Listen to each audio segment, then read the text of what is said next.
ఇప్పుడు మనం ఆలు బజ్జీ వేసుకుందాం. దానికి కావాల్సినవి ఒక గిన్నెలో కొంచెం వాటర్ వేసుకొని కొద్దిగా సాల్ట్ వేసుకొని ఆ వాటర్లో మనం ఈ ఆలు చక్రాల్లాగా కట్ చేసుకుని వేసుకుందాం. మంచిగా చెక్కుకొని చక్రాల్లా కట్ చేసుకుని వేసుకుంటే ఇవి బ్లాక్ కలర్ లేకుండా వైట్గానే ఉంటాయి. ఆలు మెత్తబడకుండా ఉంటాయి. ఇప్పుడు ఒక గిన్నె తీసుకొని ముప్పావు కప్పు శనగపిండి, ఒక స్పూను బియ్యం పిండి, పావు స్పూను కారం, టీ స్పూను పసుపు, కొంచెం టేస్ట్కి తగ్గట్టు సాల్ట్ వేసుకొని కొద్దిగా గరం మసాలా వేసుకొని మనం కొంచెం వాటర్ వేసుకొని కలుపుకుందాం. ఇప్పుడు మనం తినే సోడా కూడా వేసుకుందాం కొద్దిగా. అది వేసుకుంటేనే మనకి పొంగుతుంది శనగపిండి, పొంగి బాగుంటుంది అనమాట. ఇదిగోండి ఇప్పుడు ఈ ఆలు ఈ పిండిలో వేసుకుందాం. ఈ పిండి ఇలాగ ఉండాలి.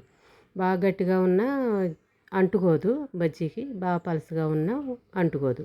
ఇలా కలుపుకుని వేసుకుందాం. ఇదిగోండి ఇవి మనం తీసుకుని ఈ పిండిలోని మనం బియ్యం పిండి వేసాం కదా, అందువల్ల పైన క్రిస్పీగా ఉంటుంది, లోపల జ్యూసీగా ఉంటుంది. చాలా బాగుంటుంది బజ్జీ.